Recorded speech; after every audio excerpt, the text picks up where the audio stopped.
اچھا سر، یہاں تک تو تبلیغ اور ڈیبیٹس کے حوالے سے ہماری گفتگو ہوئی ہے. اب یہاں پر جو خرابیاں پیدا ہوتی ہیں وہ کن وجوہات سے ہوتی ہیں، اس پر تھوڑا اور ہم تفصیلی جائزہ لیتے ہیں.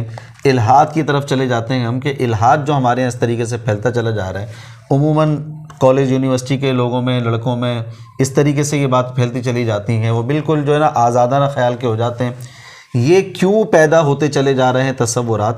اس کی کیا وجہ آپ کے سامنے آ رہی ہے؟ سر اس کی وجوہات ایک نہیں ہوتی، ہر شخص کا زندگی کا جو ایکسپیرینس ہوتا ہے، اس کے ساتھ کیا گزرا ہوتا ہے، یہ جو جرنی ہے یہ الگ ہوتی ہے. صحیح. اور بہت سے لوگ ایسے ہیں جو دین سے تھوڑے سے متنفر ہو جاتے ہیں، پڑھے لکھے نوجوان ہیں، اور بہت بڑی تعداد ایسی بھی ہے کچھ عرصے بعد پھر واپس آ جاتے ہیں. صحیح. وہ ایک یہ سفر ہے جسے کہتے ہیں تحقیق کا ایک سفر ہے. صحیح. اور ایسا ہوتا ہے کئی نوجوانوں کو شبہات لاحق ہوتے ہیں، اس کا جواب نہیں مل پا رہا ہوتا، تو وہ کہیں سے پوچھتے ہیں، تسلی بخش جواب نہیں ملتا، تو پھر خود فیصلہ کرنے لگ جاتے ہیں. جب خود فیصلہ کرنے لگتے ہیں تو پھر ایک راہ تو چننی پڑتی ہے. لیکن زندگی کے اندر ہم نے بھی دیکھا ہے، ہمارے پاس بھی بہت سے لوگ ایسے آتے تھے، جب ہماری عام ملاقات کا ہوتا تھا معاملہ، بہت سے لوگ آتے تھے، ملتے تھے، کچھ عرصہ بیٹھے، شبہات اگر دور ہوئے تو الحمدللہ دوبارہ سے وہ رجوع کرتے تھے. یہ سلسلہ تو رہتا ہے. اب یہ کیوں ہوتا ہے سر؟ اس کی اگر اس سے پچھلا جو سوال ہم نے پورا تفصیل سے لیا ہے نا، تو وہی جواب اس کا بنتا ہے. ہم نے لوگوں کو ایجوکیٹ کیا ہوئی نہیں ہے، ان کے ہاتھ میں ہنر ہے ہی نہیں ہے کہ وہ مسئلے کو قرآن سے حل کیسے کریں. لہٰذا اگر ان کے سامنے قرآن پاک کی کوئی آیت آ جاتی ہے جو ان کو سمجھ میں نہیں آ رہی ہے، اب ان کو یہ بھی نہیں پتا قرآن اپنی بات حل کیسے کرتا ہے، نہیں پتا. اب وہ ڈھونڈتا ہے کہ مجھے کہاں سے اس کا جواب ملے، اور پھر جواب ایسا ملنا چاہیے جو اس کو مطمئن کرے. اور اس کو مطمئن کرنے کا مطلب ہے اگر وہ آپ یوں سمجھ لیں کہ ڈاکٹر ہے تو میڈیکل پوائنٹ آف ویو سے اس کا شبہ دور کر کے جائے. اگر وہ سائنٹسٹ ہے تو اس حوالے سے وہ شبہ دور کر کے جائے. اب وہ کیا کرے گا؟ زیادہ سے زیادہ وہ چلا جائے گا کسی صاحب کے پاس جو اس کو لگے گا یار عالم دین ہے، اس سے جا کر سوال کرے گا. اگر وہ اس کے شبے کو نہیں سمجھے، کیونکہ اکثر ہمارے یہاں بڑے قابل لوگ ہیں، کسی کی خاک کے برابر بھی نہیں ہیں، لیکن ہر عالم دین آپ دیکھیں گے ہمارے یہاں وہ ڈاکٹر تو نہیں ہوتے، یا سائنسدان نہیں ہوتے، سائنٹسٹ نہیں ہوتے، لہٰذا وہ اس ٹرمینالوجی کے اندر اس سے گفتگو کر ہی نہیں پاتے. انہوں نے ایک تفسیری نقطہ نظر بیان کر دینا، وہ شبہ اس کا نہیں نکل پاتا. اب جب وہ شبہ نہیں نکلے گا وہ اندر ہی اندر گھٹے گا، پھر وہ کیا کرے گا؟ تفسیریں اٹھا لے گا. وہ ایک تفسیر اٹھائے گا، دوسری اٹھائے گا، یار میں نے یہ سنا ہے یہ بڑی کام کی تفسیر ہے، وہ پڑھے گا، چوتھی پڑھے گا، ماضی کی پڑھے گا، وہاں بھی وہ جواب اس کو نہیں مل رہا ہوگا.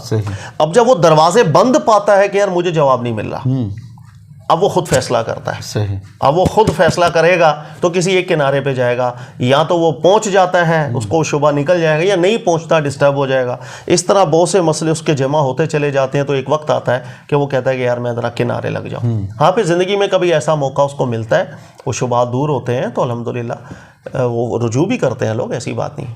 تو کیا مسئلہ ہے؟ کیا لگتا ہے آپ کو کہ کیا نمائندے اب درست نہیں ہیں، انف نالج نہیں رکھتے ہیں، یا بس ان کو کتابوں تک کا علم ہے کہ جناب درس نظامی میں ہم نے عربی میں یہ پڑھا تھا، حالیہ علم کیا چل رہا ہے، حالیہ اعتراضات کیا ہیں، حالیہ سوالات کیا ہیں، ان سے نا آشنا رہتے ہیں، جس کی وجہ سے وہ جواب دے نہیں پاتے؟ کیا وجہ بنتی ہے؟ دیکھیں وجوہات بہت ہیں. میں نے آپ کو کہا نا کہ کچھ بیماریاں ایسی ہوتی ہیں جس کے پیچھے بہت وجوہات ہوتی ہیں، صرف ایک نہیں، پوری لائف سٹائل چینج کرنا ہوتا ہے. کچھ بیماریاں ایسی ہوتی ہیں.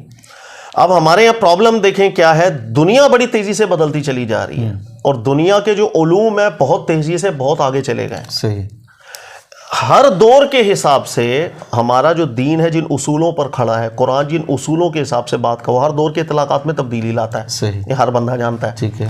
اب ہم جس دور کے اندر موجود ہیں اس دور کے حساب سے جب تک ہم آہنگ نہیں ہوں گے، لوگوں کو ان دل جس میں کہتے ہیں نا قلبی اطمینان والا جواب دے کیسے سکتے ہیں؟ صحیح ہے.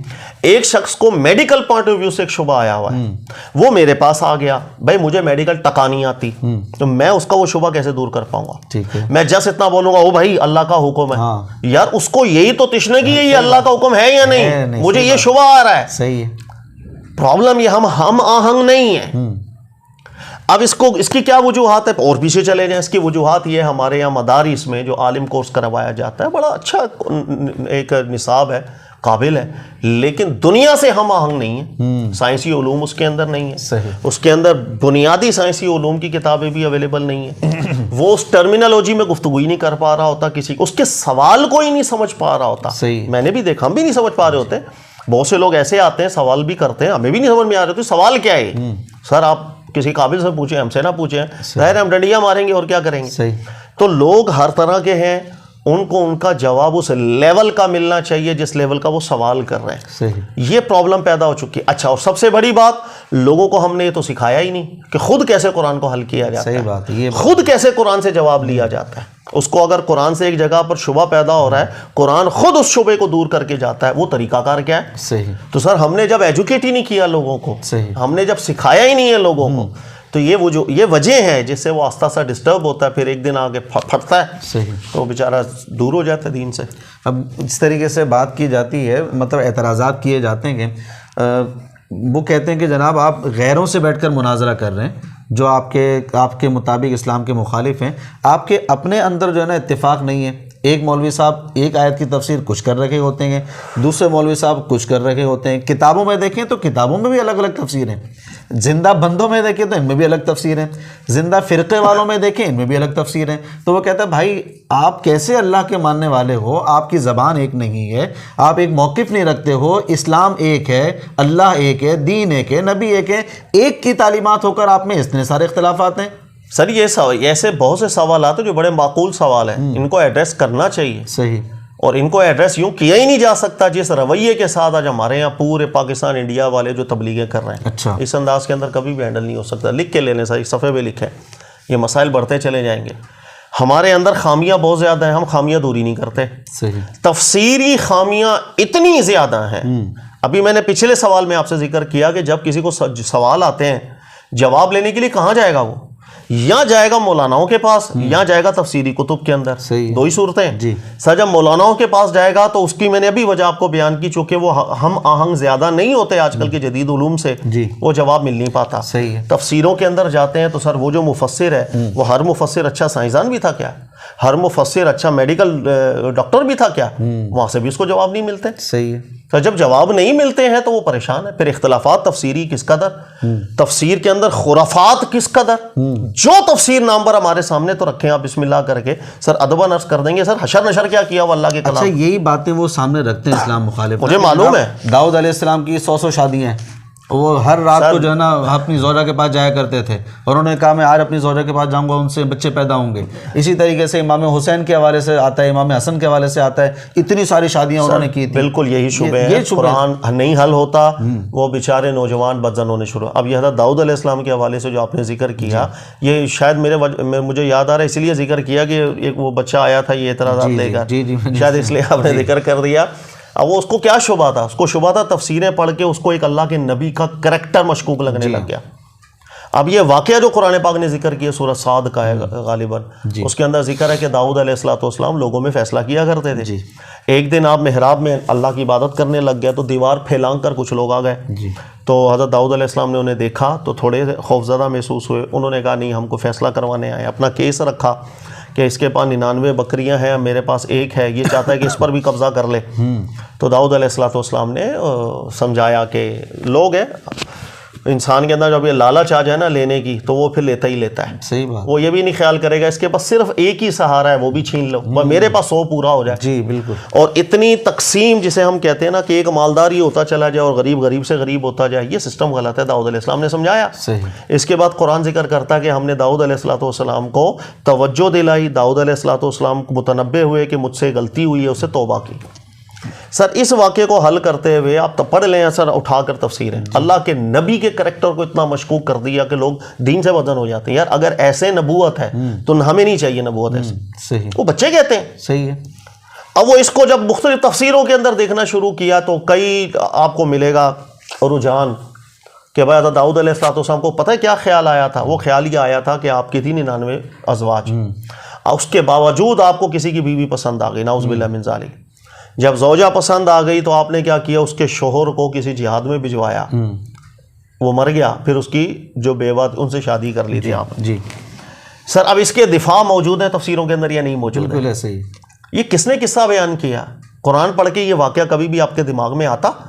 اسرائیلیات نے، انہوں نے اللہ کے نبیوں کو تخت مشق، انہوں نے اللہ کو تخت مشق بنا دیا. اسرائیلیات نے بگاڑ اتنا اللہ قرآن ذکر کرے ان اللہ فقیر، اللہ فقیر ہے. وہ تو اللہ کی ذات کو نہیں چھوڑا انہوں نے. ید اللہ مغلولہ، وہ تو اللہ کی ذات کو کنجوس بنا کے نعوذ باللہ بٹھا، اللہ کو فقیر بنا کے. جو اللہ کی ذات سے متعلق جنہوں نے دنیا جان کی خرافات کر دیں، وہ اللہ کے نبیوں سے متعلق کیا کچھ نہیں کریں گے؟ صحیح ہے. یہ تو ان کی بگڑی باتیں تھی ہماری تفسیروں. اچھا پھر بڑھ بڑھا کر کے ہمارے یہاں اس تفسیر کو حل کیا جاتا ہے. تو یوں کیا جاتا ہے. یہاں سلیمان علیہ السلام نے اصل میں ہوا یہ تھا کہ جب فیصلہ کرانے آئے تھے نا، وہ بندے نے بولا کہ یار اس کے پاس زیادہ ہے، میرے پاس ایک ہے، یہ چاہتا ہے اس پر بھی قبضہ کر لے. تو داؤد علیہ السلام نے کیس پورا سنا نہیں تھا، تھوڑی سی بات سن کر کے آپ نے جواب دے دیا تھا اور فیصلے سنانے کی طرف چلے گئے تھے. سر اس پر بھی دماغ خراب ہو جاتا ہے لوگوں کا. وہ کہتے ہیں کہ یار یہ اللہ کا نبی ہے. سر وہ اللہ کے نبی کو اتنا معلوم نہیں ہوگا کیا کہ فیصلہ کیسے دیا جاتا ہے، اس منصب پہ کس نے بٹھایا؟ صحیح. وہ اللہ پر اعتراض ہے. اور حیرت یہ ہے کہ اسی سیاق کے اندر پیچھے اللہ نے بیان کیا وہ فصل الخطاب، اللہ تعریف بیان کر رہے ہیں داؤد علیہ السلام کی کہ وہ فیصلہ کیا کیا کرتے تھے، انصاف کے ساتھ، ہمیشہ حق باطل کے درمیان حق کے ساتھ فیصلہ. یہ پیچھے تعریف کی اللہ نے. اور آگے ہم شرح کیا کر رہے ہیں کہ انہوں نے کیس ہی نہیں پورا ٹھیک سنا تھا، ون سائڈ سن کے فیصلہ کر لیا. تو یہ وہ شبہ تھا جو بچہ جس کی آپ بات کر رہے ہیں وہ بدزن ہوا تھا. کہہ رہے ہیں اللہ کے نبی کا کہہ رہے ہیں یہ نبی کیسے ہو سکتا ہے؟ اور اللہ نے منتخب، اگر قرآن خود کہتا ہے کہ ہم انتخاب کرتے ہیں حیث یجعل رسالتہ، کون نبی ہوگا کون رسول ہوگا یہ چناؤ اللہ کرتے ہیں. تو ایسا شخص کہ جو نعوذ باللہ من ذالک کہ وہ ایک عورت پسند آ جائے، وہ بھی شادی شدہ، وہ بھی ہے کہ آپ کے پاس کثرت سے ازواج ہوں، اور شوہر کو قتل کروا کے اور شوہر کو مروانے کے بعد اسے شادی کر لے، اور خود خیال بھی نہ آئے کہ میں نے غلط کام کیا، خود خیال بھی نہ آئے. جی کہ نہیں سر. اب وہ بدزن بیچارہ کیوں بدزن تھا؟ تفسیریں پڑھ پڑھ کے لے کے آیا ہوا تھا، آج کل کی تفسیریں اٹھا اٹھا. بالکل. اب جب وہ آیا ہم کیا کر سکتے ہیں سر؟ لکھا تو ہے تفسیروں کے اندر. پھر ہم ادباً سمجھا دیتے ہیں اس کو کہ بیٹا آپ خود دیکھیں، اللہ نے آپ کو عقل دی، شعور دیا ہے. تو پھر اس کا تھوڑا سا جسے کہتے ہیں دماغ سیٹ بھی ہو گیا، لیکن پتہ نہیں کیا ہوا یا نہیں، وہ اس وقت ہو گیا تھا، بعد میں اللہ بہتر جانے. اچھا یہ جو افراد آتے ہیں مختلف مسلک کے بھی افراد آتے ہیں، اور اس طریقے سے جو الحاد کی طرف چلے جاتے ہیں نوجوان وہ بھی آتے ہیں. تو میں سوچ رہا ہوں کہ ان کے پروگرام بھی اگر ریکارڈ کر کے ہم ڈال دیں تو اچھا ہے. جو شبہات ان کو ہیں اوروں کو بھی ہوں گے 10 کو، تو ان تک بھی وہ بات صحیح پہنچ سکتی ہے، وہ بھی فائدہ حاصل کر سکتے ہیں. آپ پہنچ سکتے ہیں. وہ میرا خیال ہے کچھ ریکارڈنگ آپ نے کی بھی تھی. جی میرا خیال ہے وہ خود ہی منع کر دیتے ہیں، نہیں سر ہماری ریکارڈنگ مت چلائے. ڈر بھی ہوتا ہے نا ان کو کہ یار باہر خبر جائے گی ہماری تو بڑا مسئلہ ہو جاتا ہے. تو یہ ڈر بھی ہے نا، ہمارے یہاں کا ماحول معاشرہ ایسا، اس لیے ہم بلا اجازت ہم نہیں ڈال سکتے نا کسی کا. ہاں یہ کہ ان کے جو سوالات ہیں اس کے اوپر ہم پروگرام کر سکتے ہیں. چلیں ٹھیک ہے. اچھا اب یہ جو آپ تفسیر بتا رہے ہیں حضرت داؤد علیہ السلام والی، جو ہمارے یہاں غلط مشہور ہوتی چلی گئی ہے، جس کی وجہ سے بدزن ہو رہے ہیں ہمارے نوجوان، تو اس کی درست تفسیر کیا ہے پھر؟ اس کی درست تفسیر بڑی آسان ہے، عقل میں آتی ہے. آپ کانٹیکس دیکھیں پورا. جی کانٹیکس یہ چل رہا ہے کہ حضرت داؤد علیہ السلام حکم کیا کرتے تھے، قاضی تھے، فیصلے کرتے تھے اور انصاف کے ساتھ فیصلے کرتے تھے. صحیح. اور اللہ نے پہلے تعریف بیان کی ہے، وہ فصل الخطاب، اللہ کیا کمال قاضی تھا، درست فیصلہ، حق کا فیصلہ، یہ تعریف کی اللہ نے. صحیح. لہٰذا آگے وہ عیب تو ہو نہیں سکتا. جس کی اللہ تعریف کریں وہی عیب ہے، تو کہ وہ تعریف کا کی فائدہ کیا ہوا؟ دوسری بات حضرت داؤد علیہ السلام کے شادیاں وادیوں کا کوئی ایسا چکر نہیں، اللہ نے کوئی ایسی بات ذکر نہیں. قرآن مہیمن علی الاطلاق ہوتا ہے، یاد رکھیے گا، اپنے لفظوں میں کامل بات کر کے جاتا ہے. صحیح. یہ اللہ نے کامل بات کی ہے. جب اس کامل بات میں کوئی ایسی بات نہیں ہے کہ بیویوں کا کوئی چکر تھا، تو ہم نے مسکوت بحثیں دور سے لا کے ڈالی کیوں ہیں؟ بالکل. نمبر 2، فیصلہ ٹھیک نہیں کیا تھا داؤد علیہ السلام نے. ون سائیڈڈ سن کر شرم آنی چاہیے. سیاق و سباق ہی دیکھ لو، اللہ تعریف کس کی کر رہے ہیں. تو یہ ہمیں کچھ خیال میں قواعد پتہ ہونے چاہیے قرآن حل کرنے. اب واقعہ دیکھیے گا، آپ کو خود سمجھ میں آ جائے گا سر کیا چیز تھی. کہ حضرت داؤد علیہ السلام فیصلہ کیا کرتے تھے. قرآن ذکر کر رہا ہے ایک دفعہ آپ نے دروازہ کیا بند، محراب میں داخل ہوئے، اللہ کی عبادت میں مشغول ہو گئے. صحیح. اب کچھ لوگ آئے، ان کا کچھ جھگڑا تھا، دونوں آپس میں لڑ رہے تھے، جھگڑ رہے تھے، کچھ لوگ تھے. اب ان کو دروازہ جب بند ملا، لیکن فیصلہ بھی کرانا ضروری تھا، وہ واپس جا نہیں سکے. صحیح. اب وہ کیا کیا، دروازہ نہیں، دروازہ بند پایا، عدالت کا دروازہ سمجھ لے بند پایا. تو کرتے کراتے انہوں نے کہا یار حل کر کے بھی جانا ہے، اور نہ مسئلے ہیں، فتنہ ہے، وہاں جا کے اتنی لڑائی جھگڑا ہو گیا، ایک دوسرے کو مار کٹائی ہوگی، کیا کرے. انہوں نے فیصلہ کیا دیوار ٹاپ کے آ گئے. اچھا. اب جب دیوار ٹاپ کے آئے ہیں، داؤد علیہ السلام عبادت میں مشغول تھے، فارغ ہوا، جب دیکھے تو پتہ چلا بھئی یہ فیصلہ کروانے کے لیے آئے ہیں. صحیح. اس کے بعد فیصلہ ہوا، داؤد علیہ السلام نے فیصلہ کیا. اس کے بعد اللہ ذکر کر رہے ہیں کہ داؤد علیہ السلام کی توجہ گئی کہ ان سے کچھ خطا کا معاملہ ہوا، توبہ طائب ہو گئے. سر کون سی خطا ہے جس کو پیچھے قرآن ذکر کر رہے ہیں؟ کون سی خطا مین کون سا ایسا کام تھا جس کی طرف توجہ چلی گئی؟ ہر عاقل بالغ سمجھ سکتا ہے سوکے کلام کو دیکھ کر، اور وہ یہ ہے کہ عدالت کے دروازے کبھی بند نہیں ہونے چاہیے. 2 دروازے ایسے ہیں جو کسی بھی وقت کہیں پر بھی انسان کو ضرورت پڑ سکتی ہے. ایک جیسے ہاسپٹل ہو، اور ایک جہاں پر انصاف مل رہا ہو. صحیح. کیونکہ ہاسپٹل کے اگر آپ دیکھیں اپنے معاشرے کے اندر ہاسپٹل کے دروازے بند ہو، بھائی 8 بجے کے بعد ہاسپٹل سب بند ہو جائیں گے. ابے بھائی ہاسپٹل 8 بجے کے بعد اگر آپ بند کر رہے ہو تو بیماری تو کسی بھی ٹائم کسی کو لگ سکتی ہے، کبھی بھی ہو سکتی ہے، ایکسیڈنٹ کسی بھی ٹائم ہو سکتا ہے. ارے جب بیمار ہونے کا کوئی ٹائم نہیں ہے، علاج کرنے والے اپنا ٹائم کیسے مقرر کر سکتے ہیں؟ بالکل سر یہی صورت دوسری بن جاتی ہے صحیح کہ مجھے آپ بتائیں 8 بجے کے بعد انصاف کا دروازہ بند ہوگا، وہ صبح کی ٹائمنگ 9 سے 8 کر لو آپ، لیکن کیا 8 بجے کے بعد جرم نہیں ہوتے؟ 8 بجے کے بعد چوریاں نہیں ہوتی، 8 بجے کے بعد ڈکیتیاں نہیں ہوتی، 8 بجے کے بعد قتل نہیں ہوتے، صحیح 8 بجے کے بعد زنا نہیں ہوتے، کسی کی عزت نہیں لوٹی جاتی، سب کچھ ہوتا ہے. جی. تو جب جرم کا سر کوئی ٹائم نہیں ہے تو وہ در ایک آپ کو کھلا ملنا چاہیے، یا کسی بھی ٹائم جا کر کے فتنے کو بٹھایا جا سکتا. صحیح. اب آپ کو سمجھ میں آئی ہے سر؟ واقعہ اتنا سمپل سا ہے. حضرت داؤد علیہ السلام کو اتنی پیاری مسند اللہ پاک نے دی تھی، لیکن اللہ کی عبادت کا شوق بھی بہت تھا آپ کو. ظاہر ہے اللہ کے نبی ہیں، تو کبھی ایسا ہوتا جیسے جب دیکھا کوئی نہیں ہے فیصلہ کرانے والا، بند کر دیا، اللہ کی عبادت میں مشغول ہو گئے. ایک دن آپ عبادت میں مشغول تھے، اس وقت کئی لوگ کتنے مجبور ہوں گے، آپ خود غور کریں کتنے مجبور ہوں گے، بعد کتنی دیر انتظار بھی کیا ہوگا، یار کاش دروازہ کھل جائے ہمارا فیصلہ ہو. واپس نہیں جا رہے ہوں گے کہ کل آ جائیں، نہیں یار کو پتہ چلے گھر جا کے لڑائی جھگڑے ہو جائیں، کیونکہ دونوں ایک دوسرے سے لڑے تھے. صحیح.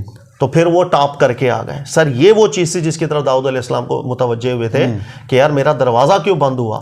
اگر جرم کا کوئی ٹائم نہیں تو میرے انصاف دینے کا بھی در جو ہے نا وہ کبھی بند نہیں ہونا چاہیے. سائل جب آئے فتنہ ختم کرنے کے لیے یہاں اویلیبلٹی ہونی چاہیے. یہ ہے ایک آسان سا واقعہ، اس کو اٹھا کر کے ہم نے کہاں تفسیروں کے اندر، اور پھر دعوے بھی ایسے ہمارے یہاں نعوذ باللہ من ذالک کہ ہم سے زیادہ کسی نے سمجھا نہیں قرآن. عجیب و غریب ہے. اسی وجہ سے لوگ جو آپ ذکر کر رہے ہیں نا، لوگوں میں بدظنی آنا شروع ہو جاتی ہے، ان کو جب مطمئن نہیں ہوتے وہ. اب جس طریقے سے آپ یہ کہہ رہے ہیں کہ جو ہمارے معاشرے کا حالیہ علم ہے، جو حالیہ تقاضے ہیں لوگوں کے، وہ ہمارے اہل علم حضرات جو آج کل مولانا کہلاتے ہیں ان کے پاس نہیں ہے. اب ان کے جو اعتراضات ہوتے ہیں نا، ان میں سے ایک یہ بھی ہے کہ جناب چاند سورج ساکن ہے یا متحرک ہے. اب وہ اس پر ڈیبیٹ شروع کر دیتے ہیں. اچھا ایک مولوی صاحب کہیں گے کہ نہیں جناب بالکل ساکن ہے، ایک کہیں گے کہ جناب متحرک ہے. اس ڈیبیٹ پر چلے جاتے ہیں. پھر وہی اعتراضات آ جاتے ہیں ان کے کہ یار قرآن ہے کہ تمہارا، اس سے ہی تم ثابت کر رہے ہو. ایک مولوی کہہ رہا ہے کہ نہیں ساکن ہے، ایک مولوی کہہ رہا ہے کہ نہیں متحرک ہے. مولوی ایک طرف ہوتے ہیں، پھر سائنسدان اٹھ کر کہتا ہے کہ جناب یہ ساکن بنتی ہیں، متحرک بنتی ہیں چیزیں. تو اب یہ اختلافات جتنے سارے آتے چلے جاتے ہیں نا، ہم نے اپنے اختلافات کی وجہ سے لوگوں کو موقع دیا ہے کہ وہ اسلام پر اعتراض اٹھاتے ہیں. سر ہم میں اتفاق نہیں، ہم میں اتحاد نہیں، ہم میں یہ ہمت ہی نہیں ہے کہ ہم لوگوں کو بول سکے کہ ہم میں یہ غلطیاں ہیں. ہم اتنے پاک صاف اپنے آپ کو سمجھ کے بیٹھے ہیں. صحیح. سر آپ کو اچھی لگے بات، آپ کو بری لگے بات، صحیح اچھا ہے حق یہ ہے. اصلاح نہیں کرنے کے لیے کوئی تیار ہوتا. ہر کتاب اٹھا کر دیکھ لو، تفسیری ہمارے یہاں جو لوگ دین سے بدظن ہو رہے ہیں، مجھے معلوم ہے جو میرے پاس لوگ آتے ہیں تفسیروں سے بدظن ہوتے ہیں. صحیح. کون ہے اس کی اصلاح کرنے کے لیے بیٹھا ہوا؟ ہر ایک کہتا ہے وہ ہماری تفسیری سب سے بہتر ہے. چلو ٹھیک ہے وہ لگے رہو. اس لیے سر اتحاد سب سے طاقتور چیز ہوتی ہے ان مسائل کو لڑنے کے لیے. آپ میں اتحاد ہو، اس اتحاد کے ساتھ آپ کام کریں، اتحاد کے ساتھ اپنی کمزوریاں دور کریں. دو چیزیں لوگوں کو دین سے دور کر رہی ہیں، ایک تفسیری غلطیاں ہماری، دوسرا ہمارے یہاں وہ روایات جس کا دین سے کوئی تعلق نہیں لیکن وہ لوگوں میں چلتی ہیں. کسی میں سائنٹیفک ایرر ہے، سند کا مسئلہ، متن کا مسئلہ، لیکن وہ روایتیں ہم پھر بھی بیان کر رہے ہوتے ہیں لوگوں میں. جب اس کو اللہ کے رسول پاک علیہ السلام کا مبارک مقدس نام لے کر ہم بیان کر دیتے ہیں تو لوگ بدظن ہوتے ہیں. صحیح. اس کی میں پھر اگین آپ کو مثال دوں، کئی دفعہ یہ شاید پہلے بھی بیان ہوئی ہے کہ وہ ایک حدیث کی وجہ سے ایک لڑکا بیچارہ پریشان ہو گیا تھا. مسلم کی روایت تھی غالباً، وہ آ کر کے کہ بچہ کیسا ہوتا ہے، لڑکا کیسے ہوتا ہے، لڑکی کیسے ہوتی ہے. وہ مسلم کی ایک روایت ہے جس میں گڑبڑ ہو گئی راوی سے. اس نے کہہ دیا اگر مرد کا پانی غالب ہو جائے تو لڑکا ہوتا ہے، عورت کا غالب ہو جائے تو لڑکی پیدا ہوتی ہے. اب وہ بدظن ہو گیا اس لیے کہ روایت تو صحیح ہے سند کے حساب سے. اس نے کہا سر میڈیکل ایرر ہے اس کے اندر کہ مرد ہو یا لڑکی ہو، لڑکا ہو، مرد کے نطفے سے اس کا تعلق ہوتا ہے، عورت کے اس سے لڑکا جنس کا تعلق ہی نہیں ہے. اس حدیث کے اندر کیسے آ گیا؟ اگر یہ رسول اللہ صلی اللہ علیہ وسلم کی بات ہے تو بالکل غلط بات ہے. سر وہ بالکل بدظن ہو گیا اس چیز سے. صحیح. پھر اللہ کے فضل سے اس کو سمجھایا اچھے طریقے سے کہ بیٹا حدیث بعد میں ہم حل کرتے ہیں، پہلے قرآن کی ایک آیت حل کر کے دکھائیں. اللہ تعالیٰ نے ذکر فرمایا ممنی یمنا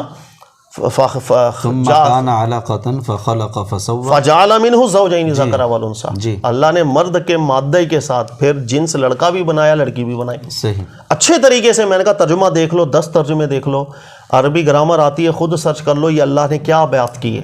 سر جب اس کو یہ بات کلیئر ہو گئی پھر اس کو میں نے کچھ سمجھایا کہ حدیث حل کرنے کا الگ طریقہ ہوتا ہے.